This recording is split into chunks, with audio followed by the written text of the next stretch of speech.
The playoffs going to expand. Who are the best programs in the Big Ten in the next 3 to 5 years? You're going to know about all of that on today's episode of the Locked On Big Ten Squad. You're talking ball with the Big Ten Squad. From USC to Ohio State, from Michigan to Oregon, from Nebraska to Washington, it's the local experts of the Locked On Podcast Network bringing you scoops, breakdowns, and the most comprehensive preview of the upcoming Big Ten weekend. No hurt feelings and thin skin allowed. Squad up, you're part of the Big Ten Squad.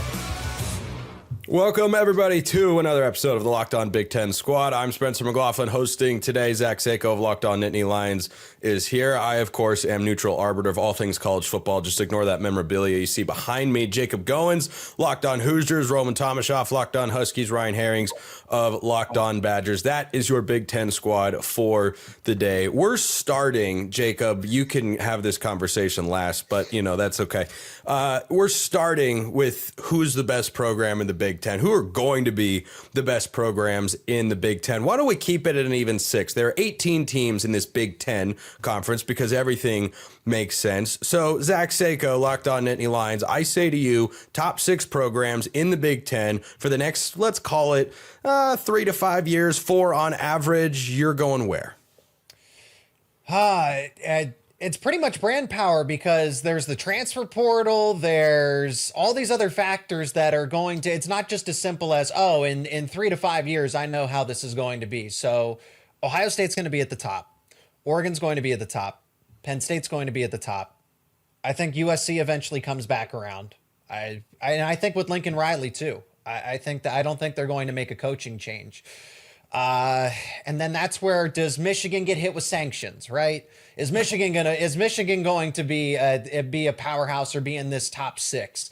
And then it's kind of a cluster of anybody can emerge. Iowa, Illinois is doing well, but are they going to keep that standard over the next 2-3 years? Is Brett Bielema going to be there for a long time? Indiana's in that group too. So I'd kind of put them into tiers and say that the first 4 are going to be Ohio State, Oregon, Penn State, USC, Michigan, or so include 5. Is that not low for Michigan that won a national championship 2 years ago, recruits at a high level, it's got a really good head coach? I get the NCAA angle. Really good head coach? I don't know that they're going to come. Head coach, though, right? We don't really know that yet. Sharon Moore. How in the they just beat Ohio State and Alabama in consecutive games with a guy who wouldn't be a backup on any of our programs going into next year, except for yours, Ryan. But like that's beside the point.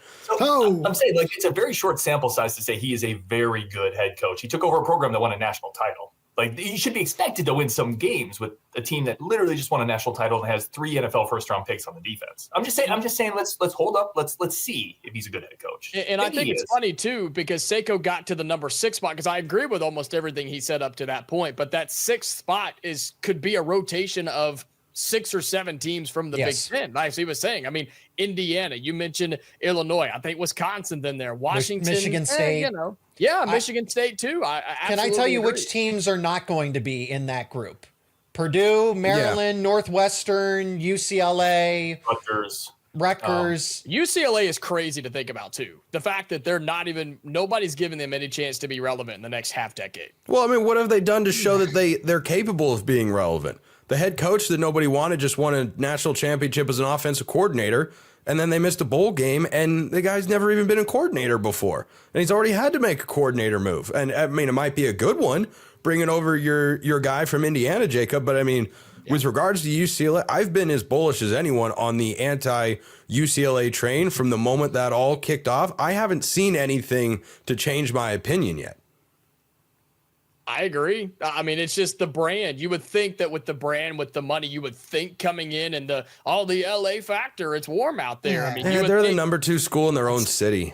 I totally as much agree. talent as they have in their backyard. They got blown out by Indiana, for goodness sake. I mean, how good could they be? It was the start of something big. Fresno State seems to be a better football program and in better shape than UCLA. Fresno State has beaten UCLA before, as recently as 2022. I believe. I think 2022, Fresno State last got him. They've had a habit of doing that. But Roman, what about the Huskies? Are they in contention to be in that 6th team? Do you feel like they can stabilize as a tier 1 program in the next several years? Oh, absolutely. And I feel one of the biggest reasons that they might have been left off this list is a completely fair one, where I feel like a lot of people forget that this program is in the national championship 2 years ago. Like, it's not that far removed. I'm talking about Bud Elliott. That. Yes, for no reason in particular, I forgot that happened. I'm stunned. You might have been one of the people that forgot. My short-term memory is just notably a problem. It appears to have kicked in a random instance here. But shocker, really. But I think one of the most important things is what Washington already has, and that's an elite quarterback. Somebody who, and that's Jed Fish's words. I'm not using my own there, but somebody who really can elevate the program in Damon Williams. If you're able to build up the trenches around him, which is a big task, but something that Washington has proven that they want to go do in the portal. They go get one of the best tackles in Carver Willis, who I'm a big fan of. They add 3 pieces that can really make an impact along the defensive line. That's something where Washington has proven that it can run with the best of the best. Again, people forget this. Washington was in 3 straight New Year's Six Bowls not that long ago. And then after a horrendous 2021 season, all of a sudden 25-3 in the next 2 years. This is a program that, has had its lows, but also can run with the best of the best when it's at its best. And the talent is coming back. Last year, again, you lose 20 of 22 starters. There's going to be some growing pains and some changes. And I really like what year 2 could be under Jed Fish. And with Damon Williams, the program is going nowhere but up. Ryan Herrings, Locked On Badgers. When I hear trenches, I think Wisconsin in the Big Ten. Other programs, obviously, as well. Michigan, Ohio State, perhaps come to mind in that discussion. But is Wisconsin ever going to take a leap? Can they get up? Because I've seen them flash up there. They kind of poke their head out like, a gopher. They kind of poke their head out of the hole. They're like, oh, we're here. Maybe not, I don't know if Badgers poke their heads out per se. That's why I went with the gopher. But and we don't need to go with the gopher when you're talking to the badger. That is, it's the wrong animal to use as an example. I think we got it pretty nailed down, and Roman can talk about it, and Jacob and I can talk about it. It's all about can one of our teams kind of like take that step up into that established tier? And quite frankly, the answer is probably not, because it hasn't happened ever. I mean, sure, Roman, you were in the national title for a couple years ago, and Jacob, this year was incredible for Indiana. But listen, before that, the Badgers hadn't missed a bowl game in 23 years, and ultimately, it's still that top tier, right? I mean, ultimately, it's still that top tier. It's going to be Ohio State, it's going to be Oregon, it's going to be Michigan, it's going to be Penn State. And then it's going to sort of be USC, which is like this good-looking friend that should be cooler than they are, but they're just awkward and weird. But eventually they'll get their stuff together because there's 5-star talent everywhere around them. I love it. That's amazing. That's the tier, right? And until one of these other schools, myself included, the Badgers included, can consistently get up there and win those big games, it's that 6th spot, like squabbling for the leftovers at the table. And it's always going to kind of be that to some degree. And that doesn't mean it's a bad thing necessarily. There's a very clear middle tier of the Big Ten. We talked about the low tier. Indiana's not in that. Washington's not in that. Wisconsin's not in that. Iowa, Nebraska. We're clearly above that tier. But you're talking the top tier of the Big Ten. It's pretty established, and I don't see any reason for that to change. The resources are what they are. Yes. I think that is what it is, unfortunately for me. But I don't see that changing in the next 5 years, because why would it? By the way. Yeah, go ahead, Jacob. I was going to say, I want to add to that, because while the 6th spot may be rotational, think about some of those top tier teams, whether it be a Michigan or a Penn State or heck, even an Oregon or Ohio State. Let's say for whatever reason, they have a down year. Then one of these other schools can absolutely take advantage of that, especially if this expansion thing comes to fruition with 4 guaranteed spots in a playoff, right? All it takes is for Michigan to have a 6-6 season like they just did, and a team like Indiana or Washington or Iowa or whoever the case may be can slide up, and then all of a sudden you've got 2 middle tier teams. And I know we're talking over a 3 to 5 year span here, but that's how the Big Ten works, because there are so many good teams in this conference. For the record, Michigan went 7-5 this year. Did you forget they won that game in the last week of the regular season, Jacob? No, I didn't forget. I didn't. Oh. Well, he doesn't. He shouldn't care because Indiana beat them. Why should he care? I quit too. I quit watching Michigan football after we won. I moved on from that. I don't know that I can blame you for that. By the way, Matt Sheehan of Locked On Spartans would like to chime in with this program. He didn't show up. Program assessment. He's not here today, nor is Mark Colkin of Locked On USC or Zach Anderson Yoxheimer from Locked On UCLA. But Sheehan would like to chime in defense of his Spartans. Quote, "Our club dodgeball team just 4-peated. Please consider that in your rankings." So I guess we didn't consider that. So coming up next, what we are going to consider is which programs in Tier 2 are best positions to make the jump and be on the back end of who we mostly agree are the top 4. That's next on the Locked On Big Ten Squad. First, a reminder, this episode brought to you by Roy. The future of college sports is here, and it's transparent. Before the Roy app, NIL negotiations often happen under the table, and fans didn't have a clear way to directly support the athletes they love. Now with Roy, you get to be a part of the change at whichever school you root for in this conference in the most transparent way possible. Roy, the NIL app, allows you to choose which player you want to support, decide how much to contribute, and receive exclusive content from the athletes that you back. The Roy app is giving fans control. No more uncertainty. Now you can provide transparent, impactful support and help shape the team and future of college sports with your contributions. Download the Roy app now from the App Store and start backing your Big Ten school today and the athletes the way they deserve, with transparency, trust, and a real impact. This is the future of college sports. Join it now by downloading Roy and supporting your favorite players. All right, so top 4 programs in the next 4 years in the Big Ten: Ohio State, Oregon, Penn State, Michigan. Any major disagreement amongst those 4? I think anyone that's not in the Big Ten is going to agree with that sort of assessment, but it's the next 2. Roman, make the case for how the Huskies make that jump. And in 3 years, we go, boy, Washington's a perennial Big Ten title contender. Spencer, it's the 2 things I just said in the first segment. It's quarterback play and trench play. You've got the quarterback. You have the building block. Jedd Fisch has said it time and time and time again, and we've seen it. DeMond Williams completed 78% of his passes over the course of his freshman year, over 80% in his 2 starts. That's crucial, especially in a time where I look around, not just the Big Ten, but I look around college football, and I can't say I'm overly excited about the state of quarterback play at this point in time. I think that there are some solid pieces for sure, but I think we're going to see some guys really separate themselves from the pack in 2025, and I legitimately believe that DeMond Williams will be among that group thanks to his athleticism, thanks to his arm talent, the ability to get the ball downfield, and I'm excited about that, but it all comes down to the play in the trenches. That's why we didn't see Washington win a game on the road this season. They did not win a single game away from Husky Stadium, even 5 miles down the road at Lumen Field. I was going to say CenturyLink, which it still and always will be, but they couldn't even do that. And to do that, you need to upgrade the front 7, you need to upgrade the trenches, and that's what they went out and did in the transfer portal this offseason. And if you're able to prove that on the field with Ryan Walters now as your defensive coordinator, you're going to be able to take that leap, which with what I think is going to be a slightly easier schedule, where you have to go play all 3 of you gentlemen here in the top row who made the college football playoff last year, must be nice, on the road. Yeah, Goins, is one great year for Indiana enough for us to look at them and say, oh, they're one of the 4 to 5 best, or one of the 5 or 6 best in the Big Ten next few years? I think so. And of course I'm biased, but I think there's a lot of factors other than the fact that, yes, we made the college football playoff. It's the fact that you extend Curt Cignetti, who had one good year, but he's had good years everywhere that he's been for his entire career. And you extended him. He's staying here. He's expressed how he doesn't want to go anywhere. And you've been able to extend and keep around almost everybody on your staff. You mentioned Tino Sunseri, who went out to UCLA, who I think is going to be a head coach at some point in his career, but you get to keep your DC, who just had one of the best defenses in all of college football. And that's already started to flood into, or I guess overflow into, keeping talent on the roster and bringing talent onto this roster. I mean, we're talking about an Indiana program in recruiting that's starting to go into the likes of Pennsylvania and Wisconsin and Illinois and go and be legitimate threats on the recruiting trail. Plus, you've got the money, you've got NIL. They're actually putting money into renovations. Indiana has everything we can have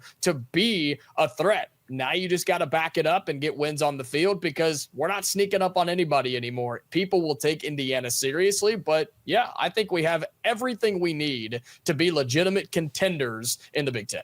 Jacob, are you telling me that the powers that be in Bloomington were unaware for the last 50 years that they needed to spend money to succeed in college football?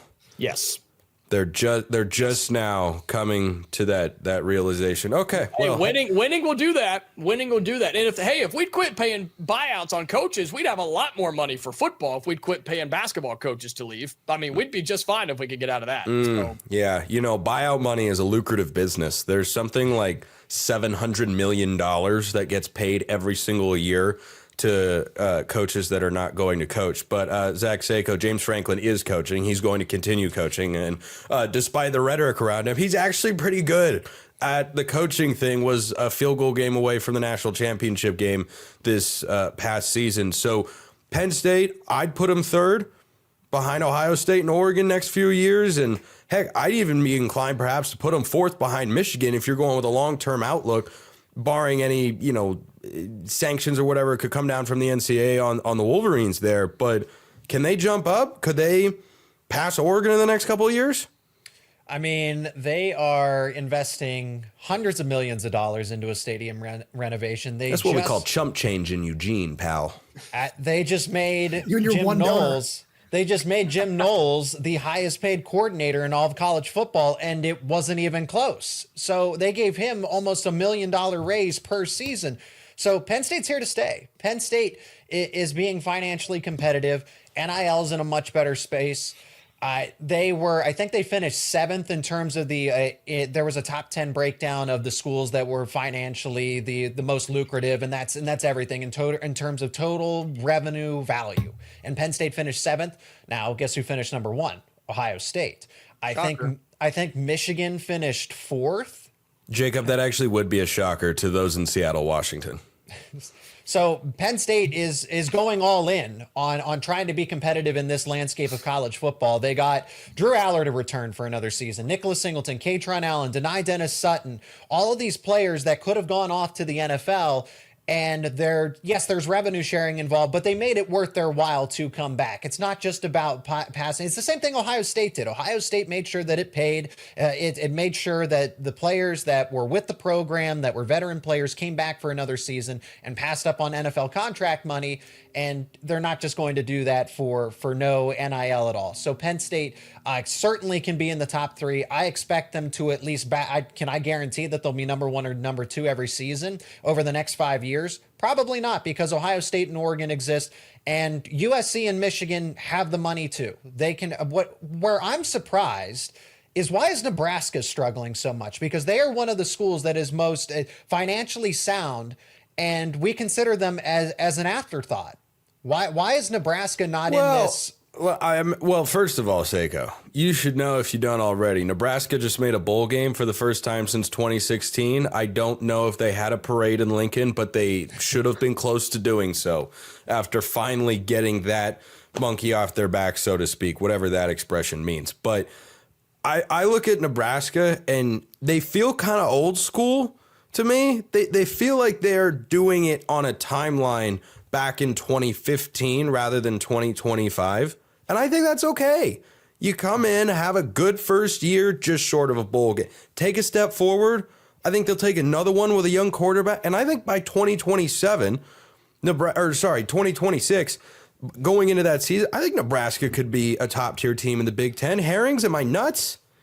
No, and I was going to hit on Nebraska actually before we talked about the glorious return of Wisconsin football. That's one of the best NIL setups in the Big Ten. That's what frankly. I mean, yeah. The state of Nebraska has nothing else to really do, and they are all in on that program. So they just landed a 5-star quarterback last year. They have Omaha.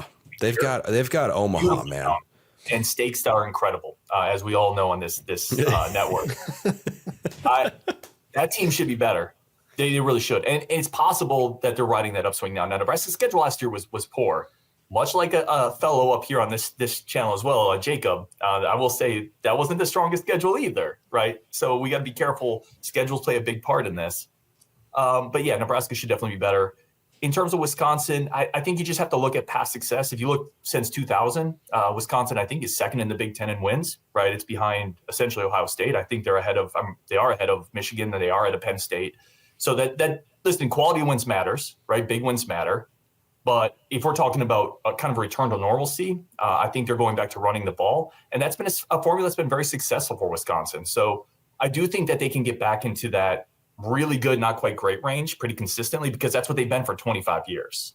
And it's not a lot to get back to that, because they are able to recruit those trenches you talked about. They own the state of Wisconsin typically. But again, taking that next step, it's quarterback sense resources. And those are two areas that Wisconsin has struggled to get up to par with Oregon, Penn State, Michigan. And I don't know if those things change because there's not a magic formula to get there. So I think that's what it is. I just don't think any of these others, I said it in the first segment, I don't think any of these other schools make that jump. And it just kind of is what it is. It is the haves and the have-nots of college sports. And it's been like that for people talk about NIL changing it. Really hasn't changed that much for the most part. It's still the haves and the have-nots, and I don't see that changing.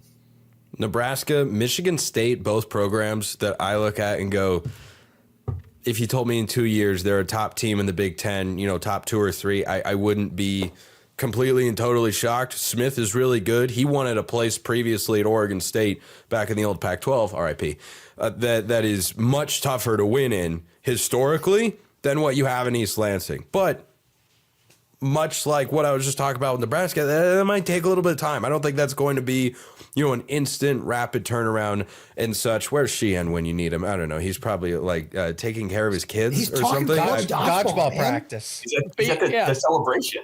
Yes, the celebration of the club dodgeball 4-peat championship. Yeah, how could I possibly have forgotten that? But hey, they could beat Purdue. I'm convinced. Yeah, that's Purdue catching. I tell you what, Jacob, when Barry Odom pulls the upset of the year over Indiana this season, just know I'm having you on my show every day for a week. No, you're not. I will get Zach to force you to come on my show every day for a week so we can talk about your mental and emotional state that day. It will be Jacob's therapy session for Indiana losing to Purdue, who everyone's just writing off. He's going to duck this show for another 3 months after that, too. Yeah. Yeah, I like where Roman's head is at. Let's move on to the next segment. Come on. All right. Fine. We won't torment Jacob. I'm just kidding. I'm never going to stop tormenting Jacob. But the college football playoff torments me by continually expanding, and it bothers me to no end. But hey, that's just the world that we've got. But it's great news for the Big Ten. We'll tell you why.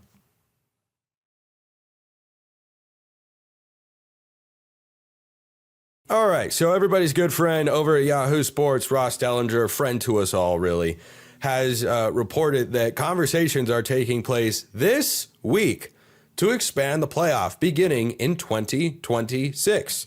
And that would hypothetically include a 4-4-2-2-1-1 format, which is not the crappiest basketball press you have ever heard of. It is, in fact, 4 auto bids for the Big Ten. That makes me sick to my stomach, folks. It really does. 4 for the SEC. That's even worse somehow. 2 for the Big 12. 2 for the ACC. 1 for the Group of 5, and 1 essentially for Notre Dame. Just on their own. Seyko, I want to start with you. 14-team playoff. You think that's going to be enough for these expansionist folks? Why stop? Get to 16. Eventually, you'll get to 24. Yep. FCS does it. Eventually, you're also going to have a Group of 5 playoff or whatever have you. Look, this sells. It's all about the market. It's about, hey, bowl games, what everyone complains, or not everybody, but there are a select group of people that say bowl games are unnecessary, they're worthless, they're meaningless. Then why are they drawing millions of eyeballs when it is 6-6? I guess I shouldn't say Kent State because they normally don't do that, but a 6-6 MAC team or a 9-3 MAC team against a 6-6 SEC team, and somehow you get 1.5 million viewers on that in the middle of the afternoon on December 21st. So I am all sign me up, man. I'm there for it. It's exactly. So it's more college football. It's better. It's better college football late in the season. I do think there is an exhaustion point because the national championship didn't do that well, and those were the 2 biggest fan bases. And Ohio State and Notre Dame were the 2 largest fan bases in college football, and they made the national championship. So I'm okay with it. I don't like the format, though. I don't like that it's because it's really the College Football Playoff Committee saying, screw you to the Big 12 and everybody else that's not in the SEC and the Big 10. And that's eventually what it's going to be. The NCAA is going to break apart. They're going to fall apart. And it's going to be this commission of the Big 10 and the SEC. And they're going to do their own thing. And everybody else be darned. Roman, screw you, just like Brandon said to Jacob, apparently. I had no idea what was going on there. Goins just pieced out, and we learned that Ryan's got a Locked On Badgers TV in full in the top corner of his shot there. But now my order of who I go to next is mixed up. I'm gonna keep it the same as before, though. See, everyone's flying around. There we go. That's better. Thank you, Brandon. Our listeners are so confused right now. Brandon's working hard behind the scenes to move screens around. What they don't know won't hurt them. Yeah. So, Goins, 4 auto bids for the Big Ten. Is Indiana going to expect to get one of those every single year? I wouldn't say every single year, but I actually did an episode on my channel this week on talking about if expansion helps Indiana, talking football and in terms of basketball too with the NCAA basketball tournament. And it benefits Indiana all the way around, because while we may not be in that upper echelon that we just talked about, I firmly believe that we should be competing to be right there in that 5th or 6th spot and flirting with that 4th spot if one of those teams drops out, right? Should we expect an 11-win season every year? No, that's absurd, especially in Bloomington for now. But yeah, I think we should at least expect to have a chance, right? And this at least gives you an idea down the stretch of what you have to do to make it to the postseason, rather than what it's been this entire time of, well, if you win these games and you make enough people happy and you kiss the right babies, you'll be just fine and maybe have a chance to make it if the playoff committee likes you enough. What the heck does that even mean, right? Now you'll at least have an idea of what you have. I don't know that that's how the language is written per se, but go on. I think it's word for word, actually. I've read it a couple of times. I don't understand the legalese of it all, but... Yeah, isn't that how legality works? You just write it so confusing that people give up and just accept it? That's what the playoff committee did. And so I know that's what you do with terms and conditions on a computer screen. Yeah, you just click yes, accept, you scroll to the bottom and yep. Yeah, that's what Apple does. Apple.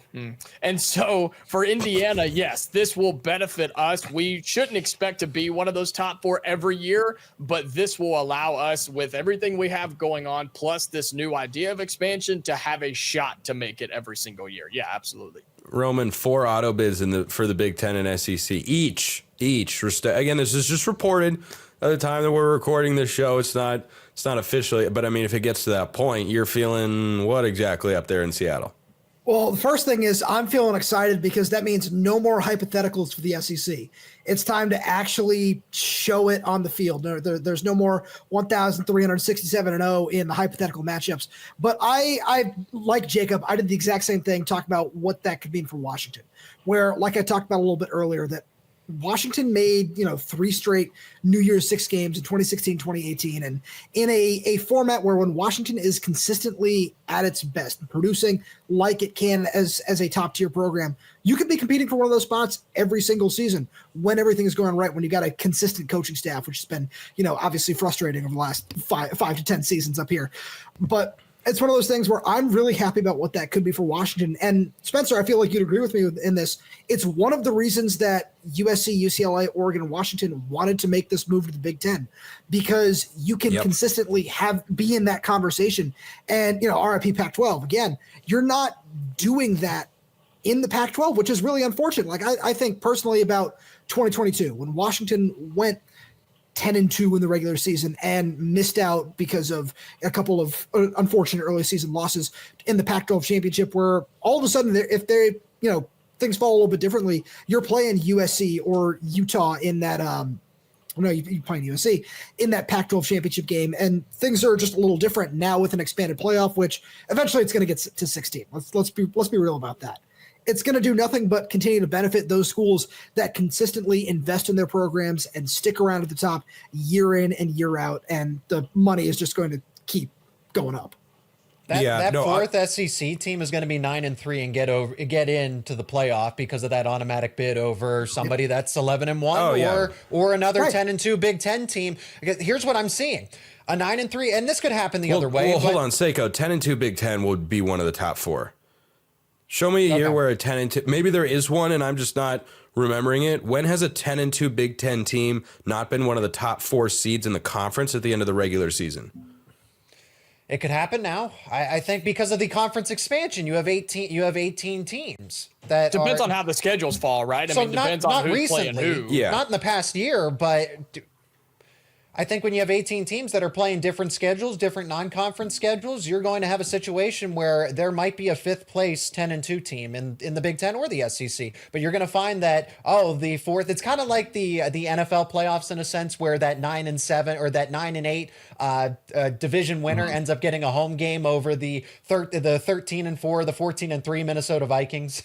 But I like the NFL playoff system, and I talked about that on my show because, again, you know exactly what you have to do. You know what the standard is, and by the last month of the season, it's okay. We have to win these games. We need these teams to lose, and if you handle your business, you're in, rather than, okay, we played X amount of games. Let's see if they like us enough. Let's see if they put us in. But not every record is the same in college football.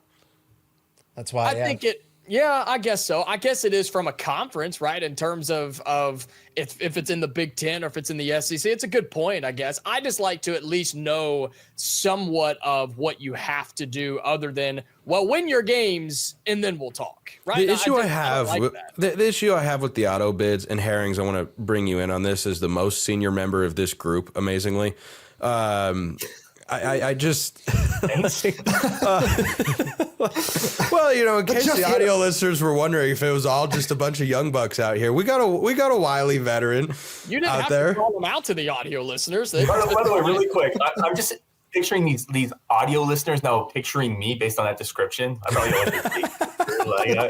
this cantankerous guy with spectacles. No, our old cantankerous guy Mark is probably taking a nap right now or something. But like for the Big Ten and the SEC to have that many auto bids, what I don't like about it is the big games are just going to cease to matter for programs. Like, by the way, I'm fully against this, and I know that I said this earlier. I may have slightly misspoke. That Oregon stuff behind me is not random memorabilia. It's I'm very clear about my neutral arbiter stance of college football being on shaky ground and whatnot. Like, it's great for a program like Oregon because all Oregon's got to do is beat the teams who they're out recruiting and outspending every single year.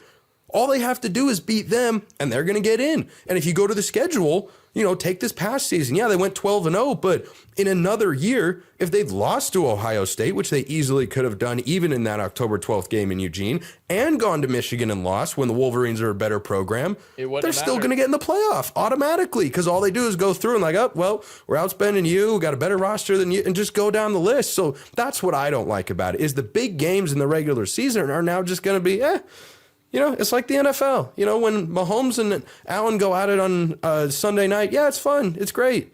Who wins and loses? Doesn't matter.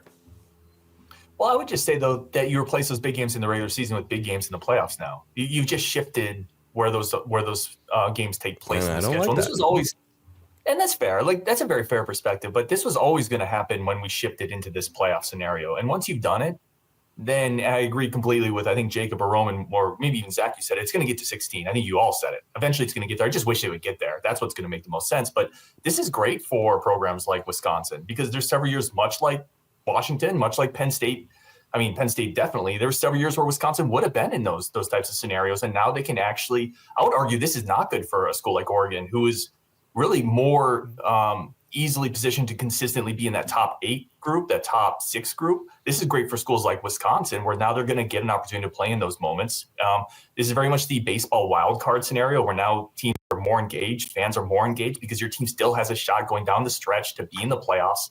I think it's great, quite frankly. Now, you're right. You will lose some regular season importance, but we were losing that anyway. Like, I think we already lost some of that. No, I don't like that we did that either. But it's true. Fair. Whether we've done it or not, it's already it's already happened. Yeah. So now let's get the best version of the playoffs because the playoffs are already here. Let's just go to a 68 team field. Let's make sure that Kennesaw State is sweating and Who would be the first one? In case people were wondering why Jacob got kicked out. Yeah. Let's make sure that Kennesaw State is sweating over going 8-4 versus 9-3. There he goes.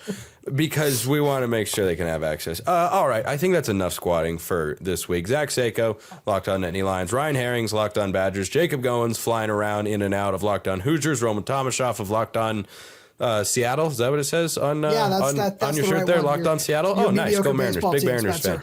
Yeah. Those Husky fans out there. I am actually a diehard Mariners fan. Got Ken Griffey Jr. on the wall right there to prove it. And we will be back next week, as always, with the Locked On Big Ten Squad.